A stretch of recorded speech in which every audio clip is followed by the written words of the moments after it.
You're listening to WFRSCC 88.3 FM, the best in contemporary Christian music. Welcome to another episode of Balancing It Out. This is Taylor Pokrifke tuning in here at the top of the hour. Today I thought I would give kind of a little personal talk here. I do not have a guest this week, unfortunately, but I do plan on having one next week. I won't tell you who or what, but I can just definitely tell you to tune in because we got some exciting new things happening at Franciscan that this guest is going to be happy to talk to you guys about.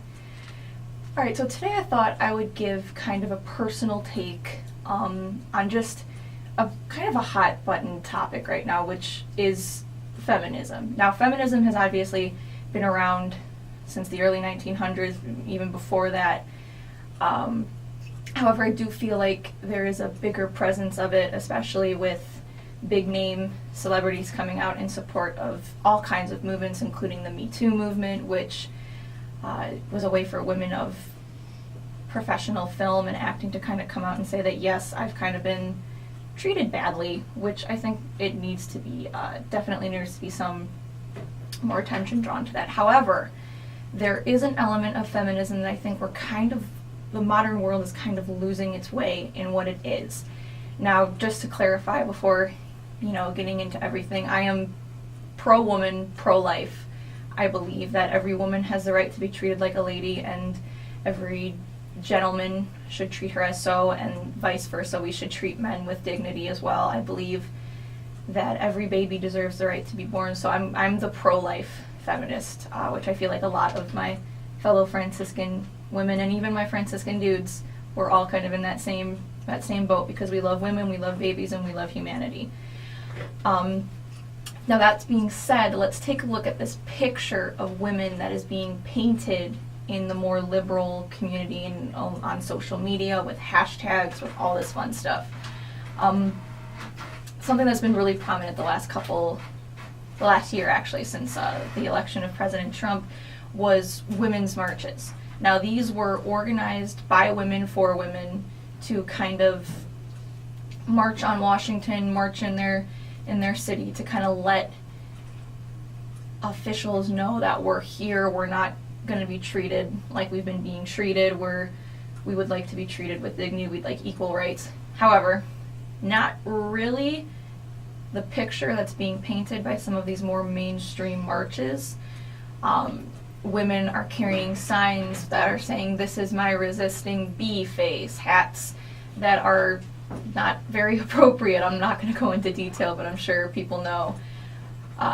The main thing these women are yelling about is their reproductive rights, telling the government to keep their hands off of their bodies. So is this really a march for women's rights in general, or is this a march for women's reproductive rights, therefore kind of being a fan gathering, if you will, for Planned Parenthood?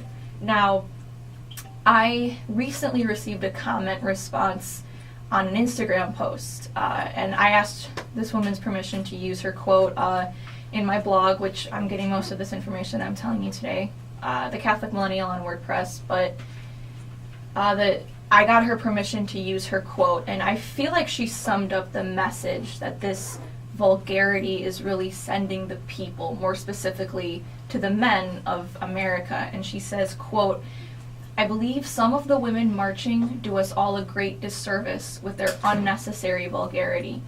You can't ask for respect if you don't respect yourself.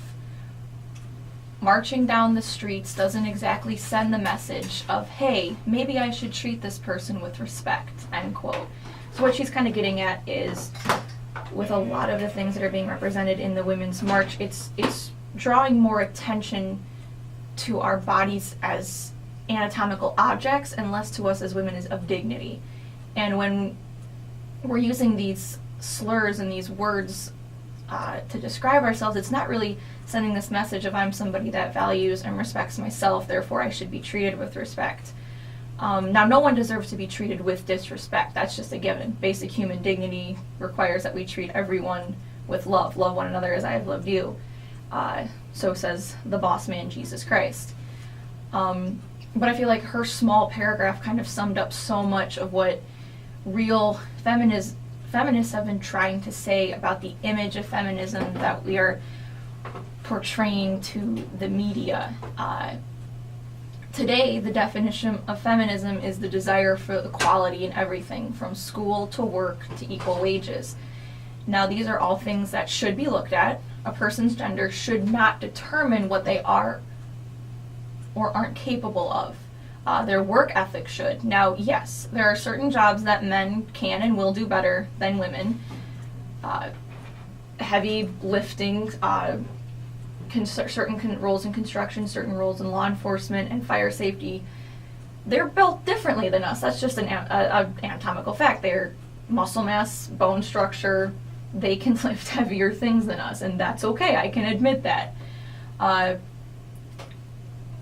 Just like statistically, it has been proven that women are more likely to leave a job in order to raise the children than the men are. You don't really see men saying, well, I'm going to leave my position here because I'm going to be a stay-at-home dad. Now, there are times when this happens, and God bless those dads that stay home with the kids, but statistically, women are more likely to be the ones to leave work to take care of the kids. That's okay. That's okay.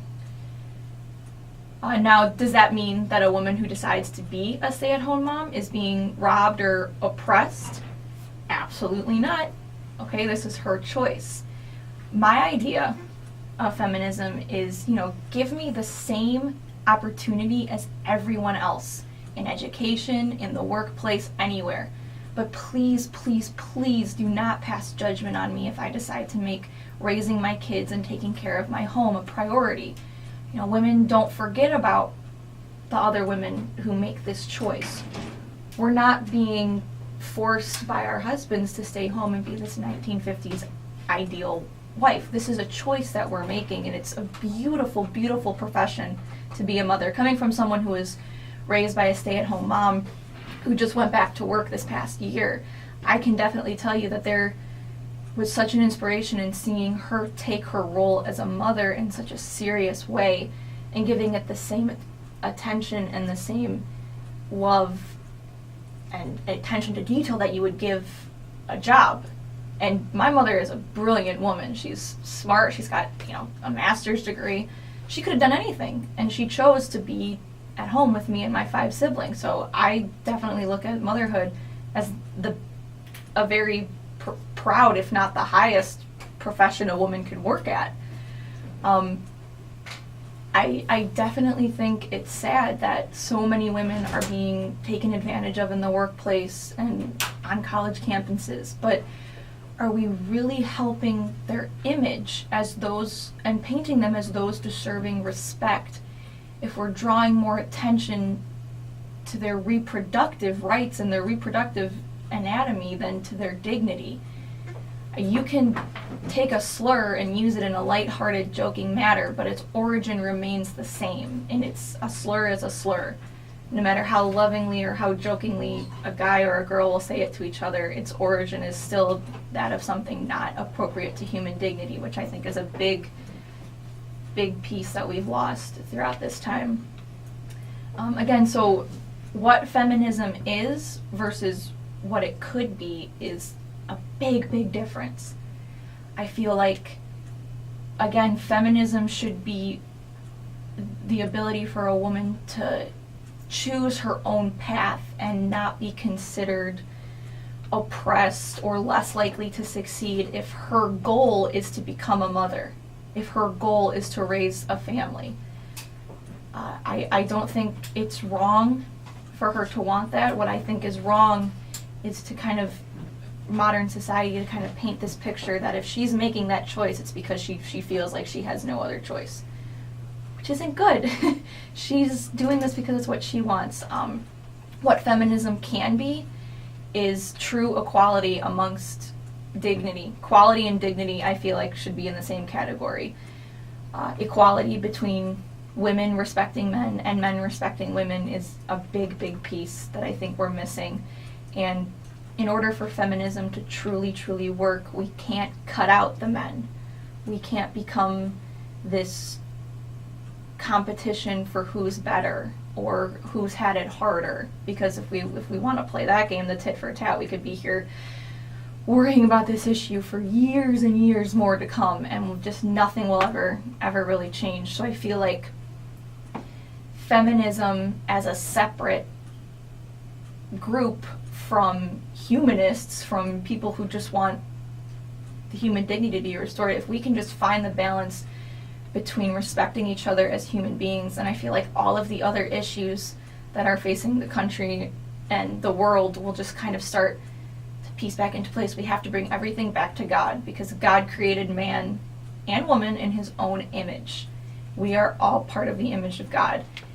And if the sooner we remember that, and the sooner we start striving to be more like that as a society, then the sooner everything will fall back into place, and we'll be able to be back into a world of mutual respect and love and just human equality and dignity. And I'm going to leave you guys with that today, because just, I could go on and on about this, but I won't today. We're going to actually take a quick little music interlude, so I appreciate you guys tuning in again. Again, this is Balancing It Out with Taylor Pogrifke. I'm here every Thursday at 6 p.m., so please, please, please feel free to tune in. And yeah, God bless you all.